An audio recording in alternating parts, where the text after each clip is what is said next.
तो हर चीज़ पैसा थोड़ी है सर कि पैसे के पीछे भाग लो। पैसा तो इस बिजनेस में भी है, यहाँ से कमा लूँगा, पर एक घर से दूर एक एक डेढ़ डेढ़ साल बाहर रहना रिस्क वाली जॉब है, तो इसलिए वो 4-5 साल बाद मैंने छोड़ दी। ऐसा नहीं है, पढ़ाई करो, अभी भी कर रहा हूँ मैं पढ़ाई को मैं अभी भी नहीं छोड़ना चाहता, पर उसके साथ अगर समय बचता है तो हमें यूटिलाइज़ करना चाहिए। ऐसा नहीं है भाई किसानी करके कोई फ़ायदा नहीं। अगर किसानी करना बंद कर देगा तो आप लोगों को मिलेगा क्या? अगर अनाज उगाना बंद कर देगा तो आप कैसे सर्वाइव करोगे? कर लो, सारा देश जॉब कर लेगा तो अनाज कहाँ से आएगा, ये बता दो आप। नमस्कार भाई, इंडियन फार्मिंग टेक्निकल चैनल में आपका एक बार फिर से स्वागत है। दोस्तों, आज हम पहुंचे एक ऐसे किसान के पास में जो बेसिकली सरकारी नौकरी करते हैं दिल्ली में। सरकारी नौकरी के साथ साथ ही देसी मुर्गी पालन भी कर रहे हैं।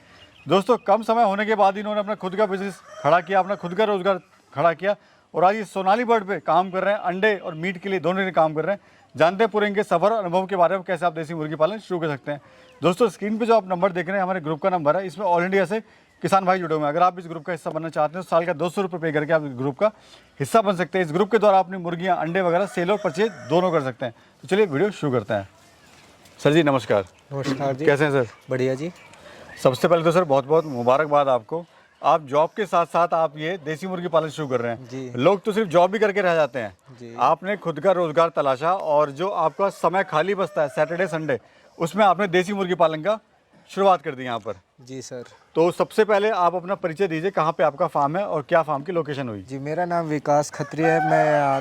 मेरा फार्म है दिल्ली में, कराड़ा चौक, पानी की टंकी के पीछे। विकास जी, एजुकेशन की बात करें तो कहाँ तक पढ़े लिखे हैं? जी सर, मेरी अब मास्टर ऑफ लाइब्रेरी साइंस चल रही है। ग्रेजुएट के बाद। यानी पोस्ट ग्रेजुएट हैं आप? हाँ जी। और जॉब कहाँ पे कर रहे हैं? जॉब से पहले कौन सी जॉब थी आपकी? सर, सबसे पहली जॉब थी मेरी 2014 में मर्चेंट नेवी में। उसी साल 12th पास करी थी और उसी साल मैं आउट ऑफ कंट्री चला गया था जॉब के लिए। 4 साल मैंने वहाँ जॉब करी। 2018 के बाद मेरी प्रिपरेशन चलती रही, उसके बाद मुझे 2021 में गवर्नमेंट जॉब मिली। सर, मर्चेंट नेवी तो काफ़ी अच्छा पैसा होता है, लोग तरसते हैं उस नौकरी के लिए, लेकिन आपने नौकरी छोड़ दी। जी सर, हर चीज़ पैसा थोड़ी है सर कि पैसे के पीछे भाग लो। पैसा तो इस बिजनेस में भी है, यहाँ से कमा लूँगा, पर एक घर से दूर एक एक डेढ़ डेढ़ साल बाहर रहना रिस्क वाली जॉब है, तो इसलिए वो 4-5 साल बाद मैंने छोड़ दी। पैसा नहीं है, पैसा नहीं कमाया, पैसा भी कमाया मगर फिर सेटिस्फेक्शन परिवार से दूर, वो चीज़ थोड़ा सा चुभती जी है। बिल्कुल। तो देसी मुर्गी पालन का सर कैसे विचार आया, क्या आपको इसके अंदर अच्छा लगा? सर, इसी साल शुरुआत करी हमने, यूट्यूब वगैरह पे वीडियो देखी और फिर सोचा क्यों ना सैटरडे संडे खाली रहते हैं या और भी गवर्नमेंट छुट्टी रहती है, उनका यूटिलाइज़ किया जाए। तो सर, मैं एक दिन के चिक्स लेके आया था और इसी साल मई में हमने ये शुरुआत कर दी, छोटा शेड बना के सस्ते जुगाड़ से। ये बर्ड कौन सी है सर और क्या खासियत होती है इस बर्ड की? सर, ये RIR बर्ड है। ये बेसिकली ब्राउन कलर की होती है, पीले पंजे में भी होते हैं इसके। और सर, ये अंडे देने में अच्छी क्षमता है इसकी। कितने महीने की है सर अभी ये? सर, ये अभी 4 महीने 20 दिन का बर्ड हो गया है। आप ये चूजा लाए थे या बड़ा लाए थे? सर, मैं 1 दिन का डे ओल्ड चिक्स लेके आया था। कितने का पड़ा था सर? सर, मेरे को 30 रुपये का। अच्छा जी। और अभी जो ये आपने अंडे के लिए रखी हैं या मीट के लिए रखी हैं? सर, मुर्गे हम मीट पर्पस से सेल कर देते हैं और जो फीमेल है वो हमने अंडे के लिए रखी हुई है। तो अंडा जो आप दे रहे हैं वो कितने का दे रहे हैं और मुर्गा या मुर्गी कितने का दे रहे हैं? सर, अभी जो देसी का अंडा है वो हम 20 रुपये का दे रहे हैं, ठीक है। और मुर्गा जो है हम 350 रुपये किलो के हिसाब से, इसका लगभग वेट 2 kg होगा, जो कि आपको 600 से लेके 700 के बीच में पड़ जाएगा। जी। अच्छा सर, सेल कहाँ कर रहे हैं आप ये बताइए? सेल सर, लोकल में जो हमारे जानकार हैं वो ले जाते हैं सर, और बाकी जो कटर वगैरह है वो भी लेके जाते हैं। हमें बाहर कहीं खुद से जाना ही नहीं पड़ता, यहीं फार्म से ही ले जाते हैं। सर, लोग शुरू तो करना चाहते हैं, काम तो शुरू करना चाहते हैं, लेकिन सबसे बड़ी जो समस्या आ रही है वो आ रही है सेल की। पैदा तो हर कोई कर ले, लेकिन बेचे कहाँ पर? सर, अपने देसी की देखिए, बेसिकली कहीं पे भी होलसेल मार्केट नहीं है, बॉयलर वगैरह की तो है। तो आप अपने नज़दीक आसपास सबको जानकारी दीजिए कि हमारे पास देसी बर्ड है। अगर कोई ख़रीदना चाहे ईटिंग के पर्पज़ से तो ख़रीद सकता है, या कटर से जानकारी लें, वहाँ से भी खरीद ठीक है। सकता वहाँ से उनके पास कार्ड वगैरह दे, पैम्पलेट बंटवाए, न्यूज़ पेपर के थ्रू पेपर बंटवा दे, उसमें पार्टीशन करके अंदर पेपर प्रिंट डाल दीजिए और वो आपके डिवाइड कर दें, सभी के घर पे जाएगा। किसी को ज़रूरत होगी तो आपसे ज़रूर संपर्क करेगा। अभी सर लास्ट लॉट आपने कब बेचा और कितने का उसका आपको फ़ायदा हुआ? सर ये हमने श्राद्धों से पहले निकाले थे 150 से 200 बड़, जो कि 350 रुपये किलो के हिसाब से निकाले थे। और खरीदार कहाँ के थे, कहाँ से खरीदार आए? खरीदार सर जैसे लोकल वाले आसपास 1-2 किलोमीटर की जो दुकानें हैं मुर्गा बेचते हैं, यही ले जाते हैं सर। जी सर, अक्सर देखा गया है जो आजकल का जो युवा है या आजकल की जो फैमिली है, वो बच्चों को बोलते हुए पढ़ाई लिखाई करो या कुछ और काम करो, लेकिन फार्मिंग से, जो किसान की जो फार्मिंग है उससे हटा रहे हैं, मतलब खेती बाड़ी से लोग हटा रहे हैं अपने बच्चों को। लेकिन अभी मैं देख रहा हूँ, पहले आपके फैमिली ने सपोर्ट नहीं करा, लेकिन अभी पूरा सपोर्ट आपको कर रहे हैं। जी बिल्कुल सर, देखो ऐसा है, मैं पहले पढ़ाई, ऐसा नहीं है पढ़ाई करो, अभी भी कर रहा हूँ मैं पढ़ाई को मैं अभी भी नहीं छोड़ना चाहता, पर उसके साथ अगर समय बचता है तो हमें यूटिलाइज़ करना चाहिए। ऐसा नहीं है कि भाई किसानी करके कोई फ़ायदा नहीं, अगर किसानी करना बंद कर देगा तो आप लोगों को मिलेगा क्या? अगर अनाज उगाना बंद कर देगा तो आप कैसे सर्वाइव करोगे? कर लो, सारा देश जॉब कर लेगा तो अनाज कहाँ से आएगा, ये बता दो आप। बिल्कुल, मैं देख रहा हूँ सर, आपने यहाँ पे इनको गोभी के पत्ते आप खिला रहे हो, आप इनको खीरा खिला रहे हो, ककड़ी टमाटर वगैरह खिला रहे हो, तो क्या कॉन्सेप्ट है और क्या इससे कुछ फ़ायदा होता है? जी सर, इससे फीड की बचत हो जाती है सर, और बाहर बर्ड घूमता है, हेल्दी रहता है, एक्टिव रहता है।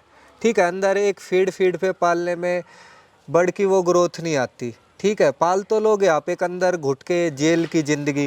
अब यहाँ पे आपके सामने सारे बर्ड बाहर घूम रहे हैं, इनको 5 बजे ओपन कर देते हैं शाम को, 6:30-7 बजे तक जब अंधेरा होता है, जब तक ये बाहर घूमते हैं, 2-2.5 घंटे सुबह घूमते। तो बर्ड जैसे सुबह इंसान पार्क में जाता है या खेत में जाता है, एक्सरसाइज करता है, उसका शरीर हष्ट पुष्ट रहता है, कोई बीमारी नहीं आती। ऐसे ही सर बर्ड बाहर रहेगा तो ये एक्टिव रहेगा। तो जो आप ये खिला रहे हो सब्जी वगैरह, तो फ्री में लाते हो या कहाँ से लाता हो सर आप? जी बिल्कुल सर, ये फ्री में लेके आता हूँ मैं, लगभग 1 कट्टा या 2 कट्टे तो जो गोभी के पत्ते मिल जाते हैं, और साथ में 10 से 15 किलो जैसे घिया, खीरा, टमाटर, बैंगन, गोभी और करेला, टिंडे, ये मिल जाते हैं सर। यानी किसान भाई एक टाइम जो है ये भी खिला सकता है उनको? जी बिल्कुल, इससे फीड की भी कॉस्ट की बचत हो जाती है सर, और बर्ड को न्यूट्रिशन वैल्यू, जैसे हरी सब्जियों में कैल्शियम वगैरह, और जैसे करेला है सर, कड़वी चीज़ है, ये आपके बर्ड के अंदर पेट में कीड़े नहीं होने देगा, डिवॉर्मिंग आपकी नेचुरल तरीके से हो जाएगी। मैं देख रहा हूँ सर, आपने फार्म जो है बड़ा अच्छा और बहुत ही सस्ते तरीके से खुद मेहनत करके आपने बनाया, आपने किसी से बनवाया नहीं है। जी, तो थोड़ा एक तो पहले बताइए आपका पूरे फार्म का क्या एरिया है, फिर फार्म के बारे में बात करेंगे। ये सर लगभग 800-900 गज के आसपास का होगा, और इसकी जो है लंबाई करीबन 115-20 फुट के आसपास, और चौड़ाई सर 50 फीट के आसपास है जी। और फार्म का जो एरिया बना रखा है मैंने 16x42 का बना रखा है। आपने इस फार्म का एक एक कोना इस्तेमाल किया हुआ है, आपने कड़कनाथ रखे हुए हैं, आपने बकरी रखी हुई है, आपने मुर्गे रखी हैं, मुर्गी रखी हुई हैं, और साथ में आपने जो एक छोटा सा हॉस्पिटल भी बनाया हुआ है इसमें। जी जी, ये बड़ा अच्छा आपने तरीके से काम किया भाई, प्रोफेशनल कह सकते हैं इसको, आपने हर चीज़ का इस्तेमाल किया हुआ है। अगर सर वेस्टेज जगह करके फ़ायदा क्या है, जितनी जगह उसको यूटिलाइज करें। अब इसको हम ज़्यादा, जितना एरिया बर्ड को चाहिए वो हमने दे रखा है, अब ज़्यादा देने का कोई फ़ायदा नहीं।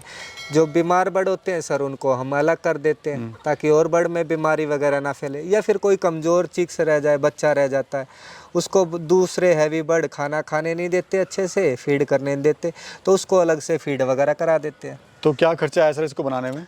इसको तो सर 28-30 हज़ार रुपये का तो ये लगा था बनाने में, और जो अंदर की जैसे जाली वगैरह और ये सब चीज़ें लगा के लगभग 38-40 हज़ार रुपये लगा लो, अपनी मेहनत भी लगा लो, इसमें सभी आ गया सारा ही खर्चा तो आपका। पहले मिस्त्री आया था इसको बनाने के लिए? जी जी, मिस्त्री से तो सर ये ऊपर का जो था ये बल्ली वगैरह गड़वा के 2 दिन मिस्त्री रखा था, फिर उसका हल्का फुल्का काम करा के और भेज दिया था। बाकी काम ये जाली वगैरह का, पर्दे का, अंदर का पार्टीशन, इलेक्ट्रिसिटी का, और ये ड्रिंकर फीडर, मिट्टी का भराव वगैरह, ये सब अपने आप ही किया था। हम देख रहे हैं सर आपने बकरियां भी पालनी शुरू कर दी हैं, जी तो बकरी का क्या कॉन्सेप्ट है, क्या इसका फ़ायदा है आपको? सर ये अभी देसी बर्बरी बकरी है, अब ये 3-4 महीने से लेके आए थे जी। अभी इसको सर वैसे चाय वगैरह बनाने के लिए, दूध के लिए कहीं भागना ना एक शुरुआत तो हुई है कम जी, से कम। बिल्कुल। तो अभी इस पे रिसर्च कर रहे हैं सर, देखते हैं अगर कुछ इसमें प्रॉफिट लगेगा, इसका फीड कंजप्शन वगैरह, या कोई हारी बीमारी नहीं आती, तो उस पर्पज से देख रहे हैं इसको। फिर आगे जैसे सर्दियाँ जाने के बाद मार्च अप्रैल से इसकी भी अगर अच्छी शुरुआत रही, कुछ प्रॉफिट मिला तो इसको भी आगे बढ़ाएंगे। तो अभी सर ऑल ओवर प्रॉफिट आप कितना ले लेते हैं? जी सर, वो तो सिचुएशन के हिसाब से है, या आप ये लगा लो कि अभी श्राद्ध वगैरह चल रहे हैं, पर बाकी आप ये मान के चलो अगर ईमानदारी से काम करोगे और मेहनत करोगे तो 20-25 हज़ार रुपये एस्टिमेट आप निकाल सकते हो। मतलब एक छोटी सी नौकरी से अच्छा है कि अपना खुद का जी। रोजगार आप यहाँ खड़ा कर सकते हैं। जी बिल्कुल। सर, क्या आप कहना चाहते हैं हमारे युवा साथियों से जो कुछ डरते हैं, करना तो चाहते हैं लेकिन डर रहे हैं कि कैसे शुरुआत करें? सर, डर के आगे ही जीत है। देखो, नुकसान भी होता है, फ़ायदा भी होता है। अगर नुकसान होगा तो फ़ायदा भी होगा, मेहनत करोगे तो सफलता रंग लाएगी। देखो, एक काम को ये नहीं कि आपने किया, हल्का फुल्का नुकसान हो गया और बंद कर दिया, उसको देखो कि हमने कहाँ पे कमियां छोड़ी हैं, उन कमियों को पूरा करो, अच्छे से ध्यान दो, मैनेजमेंट अपना सही रखो और मेहनत करोगे तो ज़रूर सफलता मिलेगी। चलिए सर, मेरी शुभकामनाएं आपके साथ हैं, आप इसी तरह से आगे बढ़ें और जो एक्सपेरिमेंट आप कर रहे हैं उसमें सफल हो और उसको और ऊंचाइयों तक लेके जाएं। जी सर। बहुत बहुत सर धन्यवाद आपका। धन्यवाद। धन्यवाद।